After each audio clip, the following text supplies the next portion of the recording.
In a few moments, you will begin to relax very deeply and easily to my voice, relaxed and calm to my voice.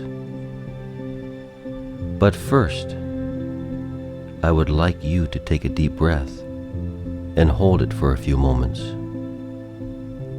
and then release and feel your body drop gently into calmness, a heaviness now with each breath that you take. Now, each time said, you will relax twice as much as before, twice as much. And take a second deep breath and hold it for a moment. And then release it and feel your body drop gently into calmness, a heavy, warm feeling now with each breath that you take now. Gently focus on the brow, like a band, a pressure above the eyes.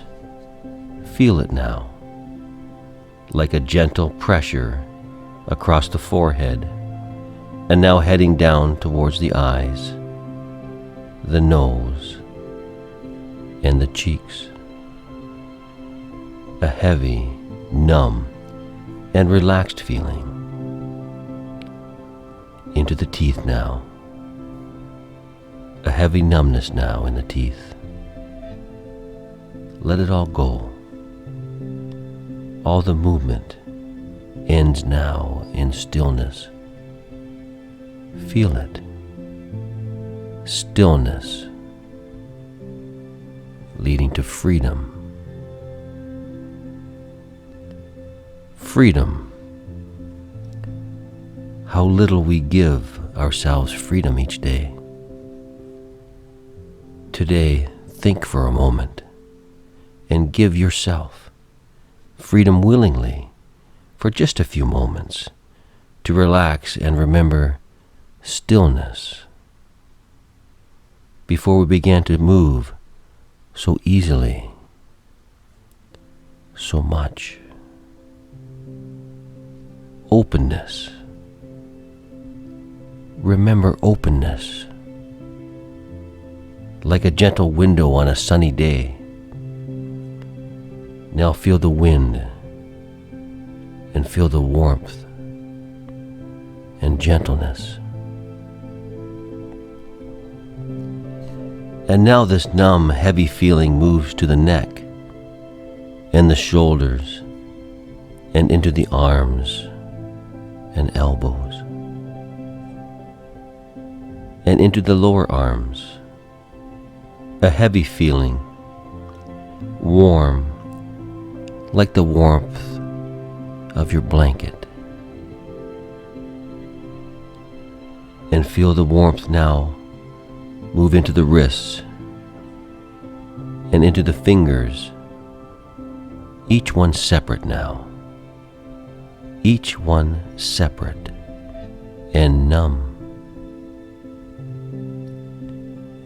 And now feel this heavy, relaxed feeling move into the shoulders and into the chest and organs, your lungs, your heart, and liver. A warm, healthy, relaxed feeling. Calmness. So wonderful and blessed. And now into the stomach and intestines, and into the loins, and then into the thighs. A warmth, a numbness, more than before now, twice as much as a moment ago. Feel it now. And into the knees, and into the lower legs and calves, and into the ankles, and finally into every single toe.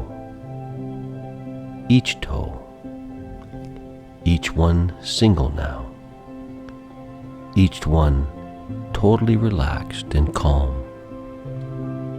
Our energy one now, still,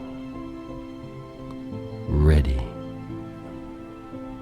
all calm now, ready to listen, completely open and relaxed.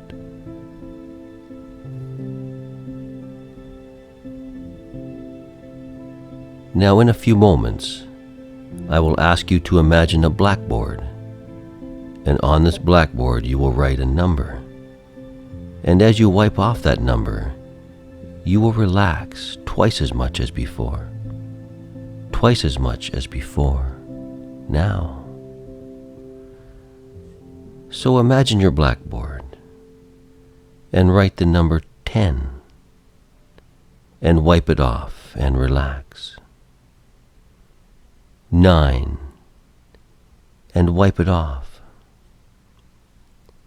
8 and wipe it off and relax.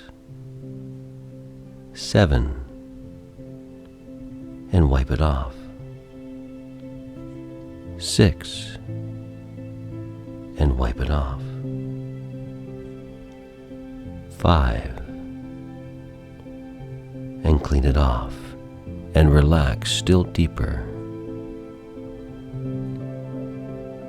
The number 4 and wipe it off. 3 and wipe it off. The number 2 and wipe it off and relax deeper than ever before.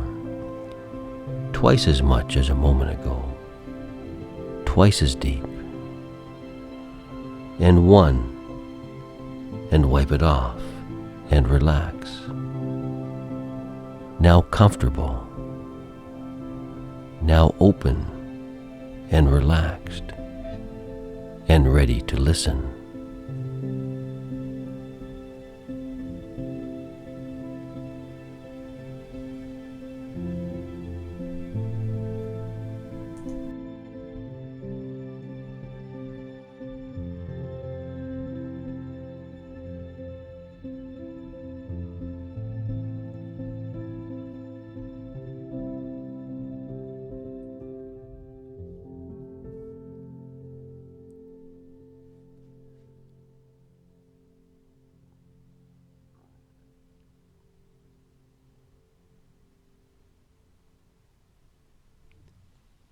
It is just at a time like this, when we are quiet, when we are calm and peaceful, that it is good to look at the knots that form in our thinking, our consciousness.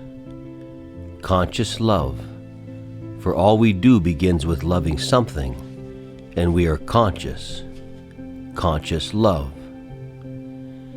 But before that, I want you to look up into your mind's eye, up towards the brow, and imagine your consciousness as a long, supple, golden cord of light. Imagine it now in your mind's eye and see how soft and beautiful you are. See the sensitivity and the original flexibility that was yours from the very beginning. From the very beginning it was yours, impossible to remove. It is exactly this reason, this sensitivity, this powerful openness that knots began to form so many years ago, natural in experience, natural. See them now, these knots caused by life's events, our fears and anxieties, how they have changed, how we have changed because of them, from open to a little more closed each time, a little more cautious until one day the door is closed. Our sensitivity in hiding now, peeking out only to our closest friends now, and even then, not entirely sure. See this beautiful, sensitive one. Now see the knots, some loose and not yet formed, some tight from time and repeated experience, some so tight, our energy is restricted and weak. So simple to solve, so simple really. Now imagine in your mind's eye, gently working with just such a knot. See it loosen just a little today, just a little each time, gently, for we are sensitive and cautious. See our actions of patience and love, for we cannot repair using the same methods that caused us damage. No control, no anger, no force, no, not too harsh, not too quick. For when we force our energy to move at our speed, it is a form of control. For this reason, it is wise to walk at the speed of the one we are walking with, together in cooperation. For all love begins with an act of cooperation. Love begins as cooperation. And now imagine the knot releasing and our consciousness returning to the state before the knot formed, our original self when love was not restricted, our original self when love was open and trusting. Addiction is just such a knot in our consciousness. Addiction is love. Hard to believe, but quite clear, my Buddha teacher said. Yes, you can see it quite clearly, this love. It is all we are, this conscious love. Everything we are, everything we do starts out with loving something, and we are conscious love. He stopped for a moment. But this love is powerful, you will see, too powerful to be handled with such carelessness as most do today. For this reason, most people become a slave to their state of conscious love, or do not recognize they are conscious love at all, and for that reason they have not yet begun to ask the right questions. What we do not understand can control us. What we have not mastered can make us its slave. Do not become a slave to your powerful state of constant love. A Buddha is a master of his conscious love and is not its slave. He is not controlled by love, holds no attachment or addiction. His love remains open and resistant to focus, and for this reason his love is expansive. Addiction cannot live in such an expansive love state. How do I become such a master? I asked the Buddha. A slave cannot become the master until he has first become the student, he said.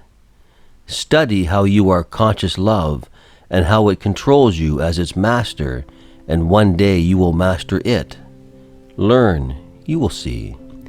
When you understand your nature as constant and conscious love, you will stand up as its master. Use your love effortlessly and without cost. You will see. A world exists beyond compulsion and urge. Your original world before love controlled you. It exists in the background. I vowed to become a student and then asked, but why are we so easily slaves of our conscious love?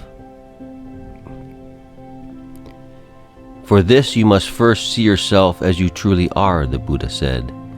Imagine. So now we have this conscious love, our very being. See yourself sitting there like a cloud of light, your love, conscious love. See how sensitive this love is, how easy to arouse, our natural state from the very beginning. Now see how such a sensitive one, so loving and open, how such a being, you for example, could become so easily consumed by the love of this thing or that, food for example, or whatever you are concerned with. For we are conscious love, constant love, experiences of pleasure and happiness on pure, conscious love. See how such a sensitive one, so loving and open, how such a being, you for example, could become powerfully attached to this thing or that so that it changes you. Experiences of pleasure and happiness on pure loving consciousness, so easy to arouse, so open and sensitive so that it changes you, brings your love into focus by pulling love from other things we loved before we became focused on addiction. And so begins attachment, addiction, our conscious love, so powerful and wonderful, now focused on only a few things and the repetition. Like anchors now to our once free conscious love, our truest self now held back, anchored by caffeine, anchored by sugar or food or television, drugs or video games. See our powerful cloud of light now held in place by anchors of focus light, gently holding us in place, ending all hope of real movement now.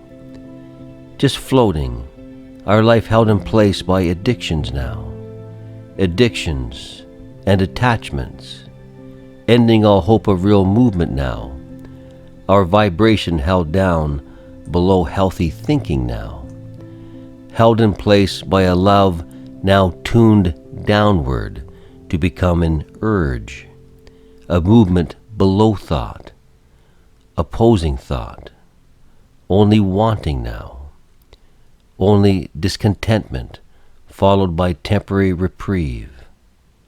Conscious love now in trouble and worried, wondering how this could have happened. See the little one so beautiful and bright, worried now, scared.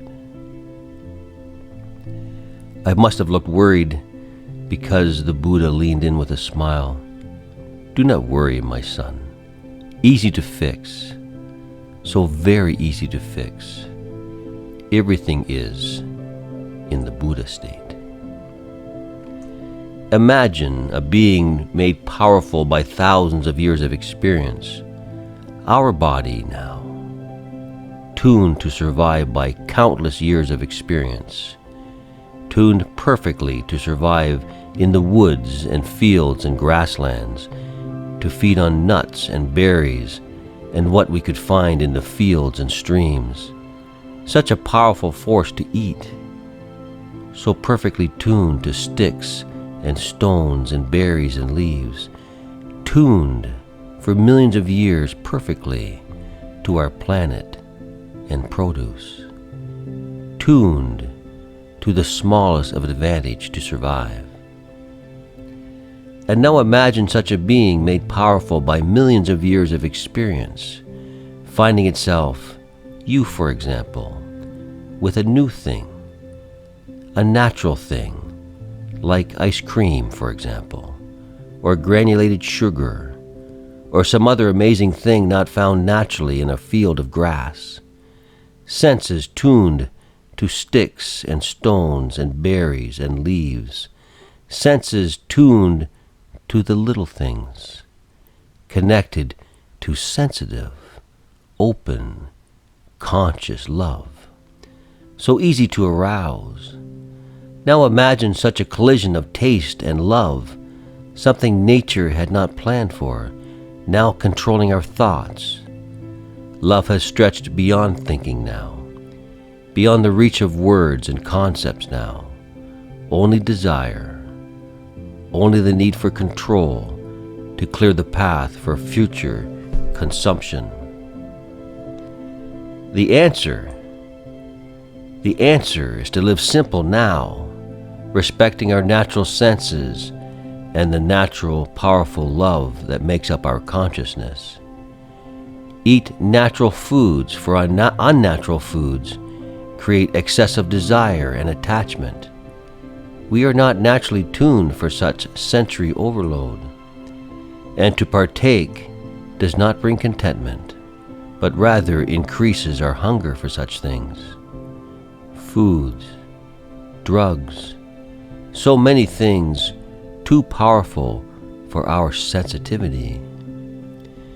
For we are conscious love, but if we do not respect our true nature, we can become a slave to our desires.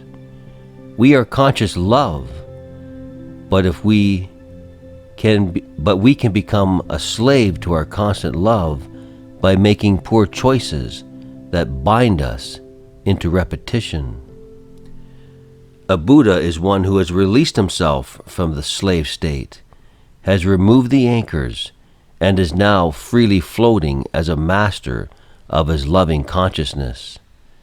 To do so, first we must become a student of our slavery. See how we are controlled by poor decisions, and then by making good ones, return to the state before slavery existed. The state of freely exercising our consciousness and constant state of love. Remove your anchors, and then you will see something wonderful. And in that moment, the story of the Buddha faded into quiet peacefulness. In a few moments, we will begin the countdown to awaken using your blackboard again.